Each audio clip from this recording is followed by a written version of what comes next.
자, 두 번째 이슈.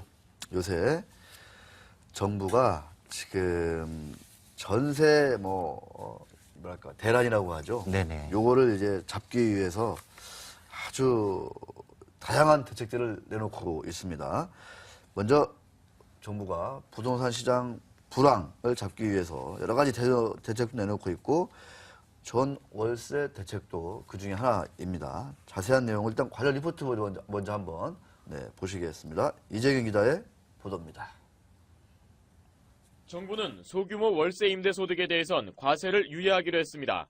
2주택 보유자로서 월세 임대 소득이 연 2천만 원 이하인 소규모 임대 사업자의 경우에 향후 2년간 비과세한 후 2016년부터 분리과세로 전환되도록 완충 장치를 마련하겠습니다. 전세에 대해서도 과세합니다. 2주택 이상을 보유하고 전세 보증금을 받는 경우 오는 2016년부터는 세금을 내야 합니다. 과세 대상은 전세 보증금 전체가 아니라 필요 경비율, 간주 임대료율 등을 적용한 간주 임대료입니다. 보증금이 6억 원인 경우 간주 임대료는 500만 원 수준입니다. 국민주택 이하로 기준시가 3억 원 이하의 주택은 제외됩니다. 월세와 동일하게 과세는 하되 체계는 동일하게 맞추되 그러나 실제로 과세되는 사례는 그렇게 많이 나타날 것 같지 않습니다. 전세 보증금을 낸 세입자에게는 월세와 달리 소득공제 등 혜택이 따로 없습니다. 대출받은 부분에 대해서 이제 원리금 상환을 하게 되는데 그런 부분에 대해서 40%지 지금 원리금 상환에 40%를 공제를 해주는 제도가 따로 있습니다. 그러니까 소득이 적어 월세 세액공제 혜택을 제대로 받지 못하는 근로자들에게는 일부 보완 방안을 제시했습니다. 금년 7월부터 주택 바우처 제도가 시행이 됩니다. 그렇게 되면은 연소득 1,980만 원 이하의 그런 가구에 대해서는 그게 97만 가구 정도 됩니다. 바우처가 최대 34만 원까지 지원되기 때문에 국세청은 국토교통부로부터 지난해 소득에 한해 확정일자 자료를 넘겨받아 3주택 이상 보유자, 2주택 이상 보유자 중 임대소득이 2천만 원이 넘는 사람 등을 대상으로 오는 5월 종합소득세 신고 안내를 발송할 예정입니다. 머니투데이 방송 이재경입니다. 네. 임대소득 2천만 원. 네.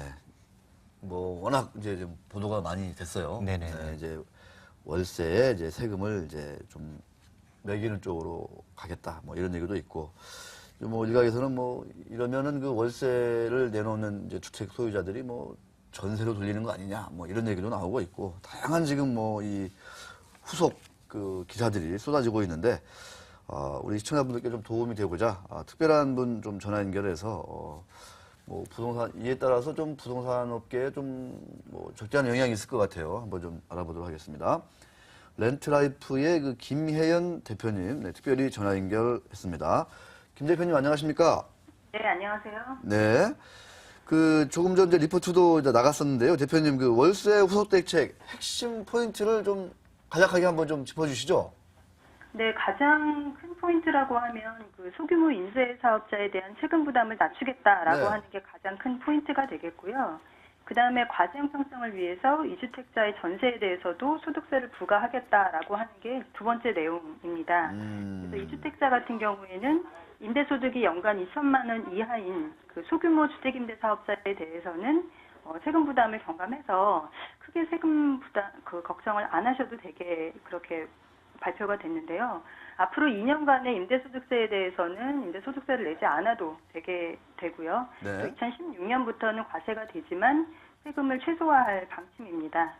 종합소득과세 대신에 분리과세를 하고요. 단일세율 14%로 하되 필요 경비율을 60%로 올리고 기본 공제도 400만 원이 있어서 실제로는 세금 부담은 거의 없을 것으로 예상이 됩니다. 아, 그래요. 2주택 그 전세 소득자에 대해서도 이제 과세를 한다. 이런 얘기로 지금 말씀해 주셨는데, 네. 뭐, 월세에 대해서 세금을 이제 좀 이게 물리게 되면 좀 이게 무서워서 뭐 전세로 가야 되는 거 아니냐. 뭐 이런 움직임도 있다고 제가 아까 기사를 읽고 들어왔는데, 이 부동산업계 이번 대책 발표 후 좀 반응이라고 해야 되나요? 좀 어떤 그 얘기들이 지금 많이 나오고 있습니까? 일단은 지금까지는 2주택자 같은 경우에는 월세에 대해서 또는 전세를 놓더라도 거기에 대한 어떤 세금 부담이라고 하는 게 없었는데요. 없었죠. 예.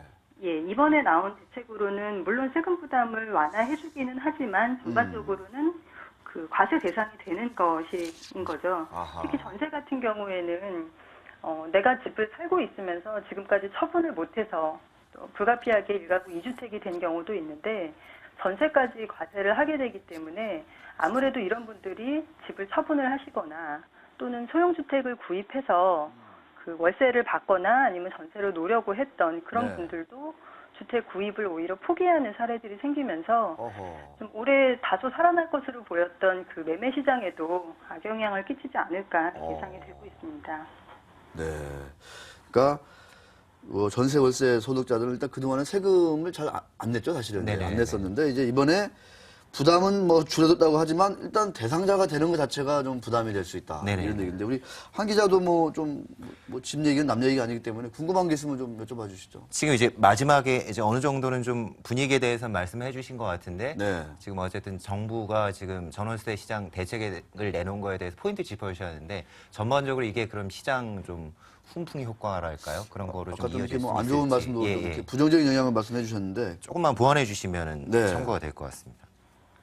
네, 일단은 지금 가장 그 영향을 받으실 만한 분들은 9억 이하의 다가구 주택을 보유하신 집주인 분들 같은 경우에는 소득세를 이제 납부를 하셔야 되는 상황이죠. 네. 근데 9억 이상의 주택이라고 하면 사실 뭐 강남권이나 특정 지역에 그렇게 속해 있기는 한데요.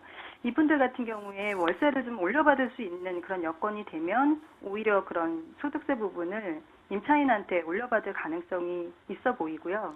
다만 이제 9억 이하의 다가구 주택 같은 경우는 사실은 월세 소득이 나오기는 하지만 결과적으로 소득세를 내지 않기 때문에 상대적으로 2주택이나 다른 그 주택을 가지고 계신 분들에 비해서는 굉장히 좋은 여건이라고 볼 수 있겠고요. 네. 2주택자 같은 경우에는 아까 말씀드린 것처럼 전세에 대해서도 과세를 물기 때문에 오히려 월세 보증금을 많이 높여서 전세는 아니지만 월세는 2천만 원 이하로 낮춰버리면 사실은 또 세금을 납부할 그런 기준이 없거든요. 그래서 지금까지 나온 내용들이 시장에는 어떻게 보면 그 월세를 많이 받으시는 분들은 이제 어쩔 수 없이 세금을 내야 되는 상황이기 때문에 주택임대 사업에 대해서는 시장을 좀 위축시킬 가능성이 있고요. 네. 월세는 지금 가격이 크게 오를 수는 없는 상황이지만 특정 지역 같은 경우는 그런 소득세 부담이 월세 세입자한테 넘어갈 수 있는 가능성이 있고 또 전세로 보유하시거나 투자하시려고 했던 분들 같은 경우에는 매매를 포기하게 되면서 오히려 매매 시장에도 거래가 좀 위축되는 그런 결과를 낳을 것으로 예상이 됩니다. 네, 그렇습니다. 그러면 이제 정부가 좀 부동산 시장에 좀 불황을 잡고 뭐 전세 대란도 잡자 뭐 이렇게 좀 얘기를 했던 것 같은데 좀 그런 취지와는 좀 어떻게 좀 약간 좀 괴리가 생기는 거 아닌지 이런 좀 생각이 들고 좀 궁금한 게 그러면은 결국은 그 지금 계속 작년부터 얘기됐던 이런 전세 가격의 급등 뭐 이런 것들이 좀 어떻게 습니까? 좀 진정이 될 것으로 봐야 되는 건지 아니면 별다른 영향을 미치지 못할 것으로 봐야 되는 건지 이게 좀 저는 제일 좀 궁금하네요. 네, 사실 지난주에 그 대책이 나왔을 때까지만 해도 네. 그 주택임대차 선진화 방안에서 그 전세로 놓은 부분에 대해서는 소득세를 물지 않았기 때문에 월세로 주신 집주인들이 전세로 돌리는 사례들이 많이 생길 것으로 예상을 했습니다. 근데 이제 이번 주에 나온 월세 후속 대책 같은 경우는 월세에 대해서도 부과를 하겠다라고 나왔기 때문에 전세를 돌리더라도 세금을 납부해야 되는 상황들이 생겨서 오히려 전세로 놓는 그런 수요들이 줄어들 것으로 예상이 되고요. 결과적으로는 전세가 지금 물량이 부족해서 전세 가격이 많이 올랐었는데 그런 측면에서 보더라도 이번 후속 대책이 전세 시장에는 오히려 악영향을 미칠 그런 요소로 보여지거든요. 네. 알겠습니다. 제가 좀 정확하게 보는 건지 모르겠는데 저는 정책 방향이 좀 뭐라고 해야 되나요? 이렇게 좀 지금 이제 월세 세입자들이 좀 많아지고 있는데 문제는 이제 전세에 드는 비용에 비해서 월세에 들었을 때 드는 비용이 세입자 입장에서 좀 과도하다. 이래서 좀 월세 부담을 좀 낮추면은 뭐 전세의 어떤 열기 이런 것도 좀 잡히지 않겠냐.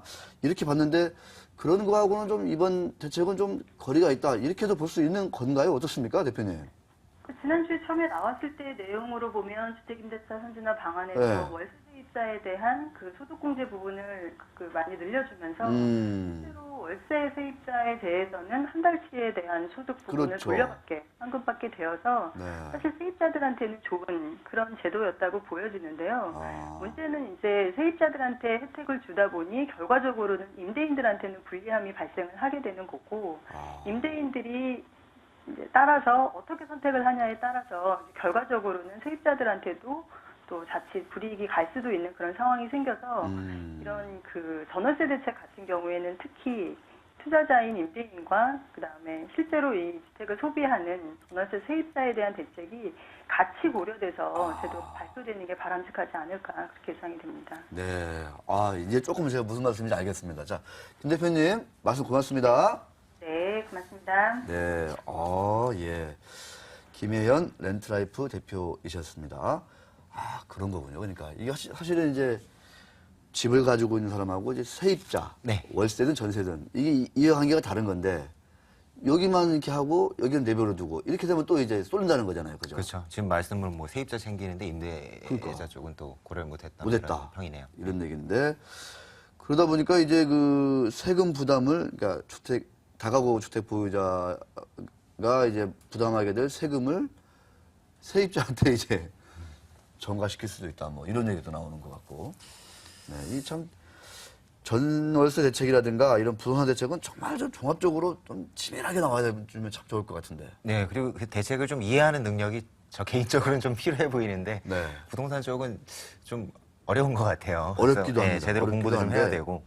지금 이제 또 하나 짚어주신 게 뭐냐면 제가 볼 때는 그거죠. 그러니까 사실은 지금 전세대란 말이 엄청 많아. 실제로 그랬거든요. 부담이 엄청나지 않습니까? 네네네.